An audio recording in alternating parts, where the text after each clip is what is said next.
Righto, so in this one we're going to be going through sorting and also how to use a library snippet, which is a snippet that's shared across the entire data flow instead of a snippet that's specifically referenced only in the particular processing block that you're interested in. So what we're going to do with this one is actually just continue to use tutorial 3's, but I'm going to insert a copy and work directly with this one for tutorial 4. And we're not going to remove anything from this one. What we're going to do though is we're going to create a new value field called the index. So I'm just going to show you how to sort things essentially. And so with the value field, we're going to put in the index. And this is just a way for us to identify where everything is in the list. With aggregation, we're not really going to aggregate index. It doesn't really make sense to, and it'll become clear in a moment. So we're also going to create a library snippet. So in terms of the library here, we're going to create a new library snippet. And the text for this I have effectively built up based off of some code from something called Stack Overflow, which if you've done any programming before, this is a pretty common way of looking for ideas on how to work certain algorithms or try and find code that has already been done before. And what this one is going to do, I probably should have formatted this before I started the tutorial, but what this one is going to do is you will feed it a number, and from that number it will return whether or not it's first, second, third, etc. In a particular list. So if it's 4, it's going to come back with th. So anything that's not first, second, or third is going to come back with a th tapped onto it, and it's going to return a string. Hopefully this will become clear in a moment. But what we're going to do is we're going to create a new snippet, and this one is, we're going to call this sort. And in this one, I'm going to show you how to sort, or in C# terminology, we're actually going to do something called ordering. So right now we have a series of units which are sorted right now by their original pit strip block, pretty much by their unit pit strip block seam bench. So I'm just going to drag them back in. And the new one that we've got here is index. I'm going to pull volume out for the moment because I don't really care about volume. And I'm also going to pull out pit, strip, and block because our grouping expression kind of tackles those. So let's get rid of those. So we've just got seam and bench here now, and you can see they're pretty much ordered by bench and by seam. So what I'm going to do is I'm going to order them by their size. So what I'm going to do in my order by is I'm going to go units equals units.OrderBy. Now this style of syntax is specifically a syntax type for C# and ordering what's called an IEnumerable. You're best off seeking examples like this one, but if you wanted to throw in an alternative or an additional sort, you might want to sort by size, but then you may want to then additionally sort by further things. And what you're going to use for this is called ThenBy. So you can go ThenBy descending or ThenBy ascending. Both of these will, ThenBy and ThenBy descending. So normally size ordering will be an ascending thing. So if we remove that for the moment, just put a semicolon in there, you'll see that we are sorted by, there is one final bit of this. We put ToUnits at the end of this because what order by in C# world returns is not a true list of units, so we need to sort of force it to become a set of units. And what you can see is I've now got, instead of a list that was ordered by its original seam and bench, I've got kind of this mix of things that where it still seems to be sort of ordered by bench, but it's ordered by size first. And if I want to go from lowest to highest, then I go order by. If I want to go highest, like biggest to smallest, I change it to order by descending, and that will flip it around. So we've got order by and order by descending, and then if you want to do more than one, you've got then by and then by descending. So I might want to, rather than sorting by seam, which is kind of what's been left over before, I might go order by bench. And so that, and for ease of reading it, you can have these spit out to separate lines. It doesn't stop the code from working. You can now see I'm sorted by bench purely, or I can change it so that it's sorted by seam, which changes the sorting ever so slightly in that it prioritizes moving the D's to the top of the list, whereas when it was sorted by bench, you can see it goes EDE as the benches kind of flick through down the bottom.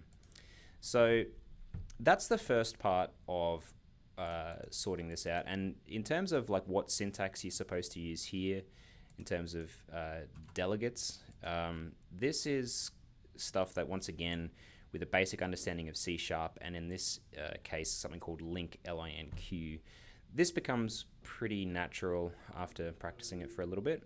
Once again, draw on examples. The template model that we have has plenty of examples of order by, then by, etc. So you can, if you don't understand how to do something, the easiest way is to go and look at code that's already been written and copy and paste that. So this particular snippet sorts everything by size from smallest to largest. Rather than do more than one logical thing in a snippet at a time, I'm going to create a new snippet for producing the index. And so there's one other thing I'm going to do with this one. The way that I'd originally written this tutorial is I'd built them all up based off of each other. But I've once again, perfect being the enemy of good, I hadn't quite finished how I was going to work all of that out. I'm going to put the message back in here. And what I'm going to do now is I'm going to just write the index to each of these. So this is going to be just write index to units. And this one is really simple. So this one's just going to be for each unit in units.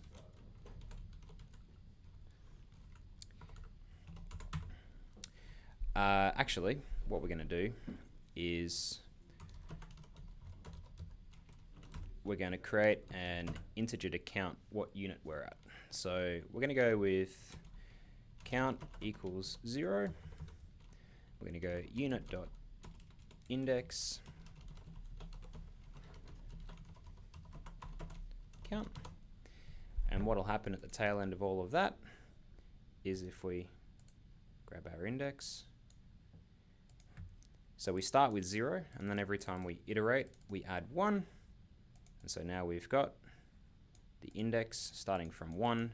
It's not 0-based indices like they are in sort of normal C# world, but for human readability, first to 61st. And so that's the second of 3 snippets. And then this one is going to be use library to write Ordinal. And Ordinal is that sort of ST on 1 and ND on 2 to make it first and second. So with this one, I'm going to for each again.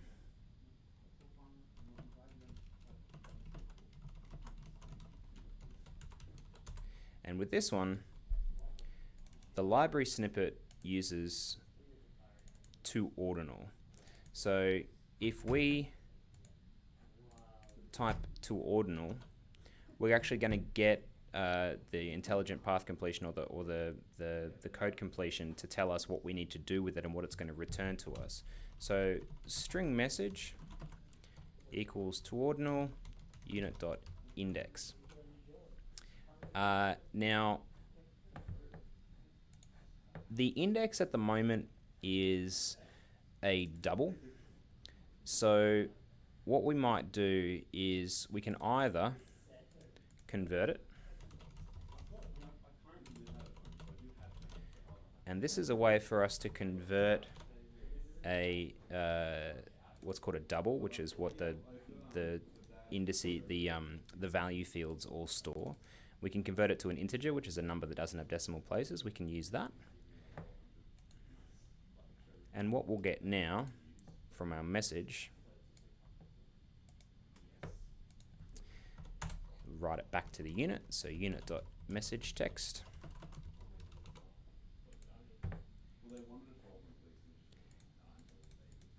Is we've now used this universal snippet ToOrdinal, and what it's done is it's read in the index and pushed out a string that gives us the ordinal.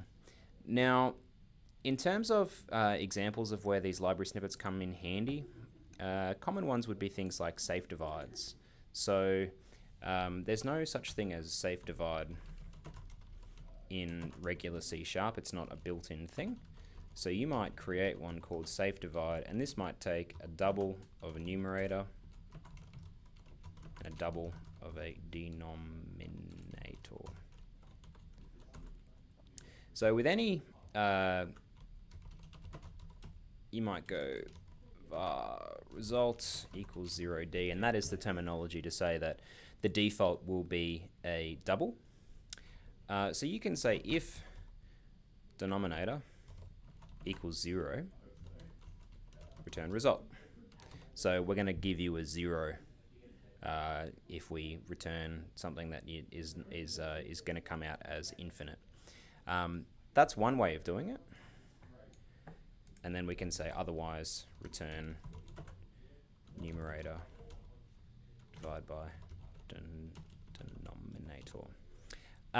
That is one way of doing it, but just as an extra little bonus, considering you've managed to pay attention for this long, we can also do something called an optional, actually I'm trying to think of what the correct terminology is, but it's essentially an optional variable, and we can put in what's called a double safe result equals 0D. And what this does is it means that if we choose to feed in a safe result, if we choose to feed in this optional variable, then we'll get that variable back. But if we choose not to, the default will be 0. So it means we can call this in two different ways. So what we might come back to do, just to demonstrate how that works, is we might do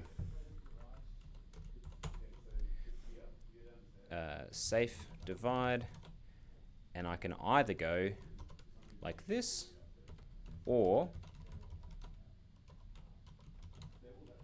this.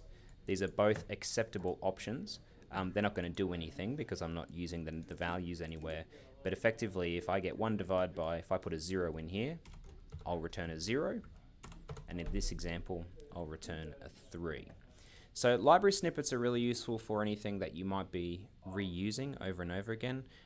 We'll have library snippets for things like Preston-Sanders calculations and potentially moisture adjustment style maths, just in terms of keeping things human readable. If you're trying to find, if you're in a snippet and you don't understand where a library snippet lives, because they can be multiple library snippets, the easiest way to find one is to copy the text, Control Shift F, put SafeDivide in there and hit Find All, and what you're going to get down the bottom in the search is you're going to get this reference to which snippet it is, and if you double click on any of your find results in this screen, it's going to take you to the relevant search result. So I haven't yet written any of this back to the table. For the purposes of this tutorial, it's not really about the output window anymore. It was just about showing you how to sort things, what a library snippet can do. The polish of these is going to unfortunately degrade a little bit as they go. we've got a few more things to get through in terms of the tutorials. They're a little less polished, as I said, so we're going to get into grouping and grouping expressions, which is two different concepts in data flows. We're also going to have a chat about how to read the existing data flows. So potentially you're not interested in writing data flows, but you want to be able to understand how to interrogate them a little bit better. So we're going to have a tutorial on doing that. But yeah, for the moment, that'll be it for this week. We'll get some more stuff early next week. I hope these are useful, and have a good weekend.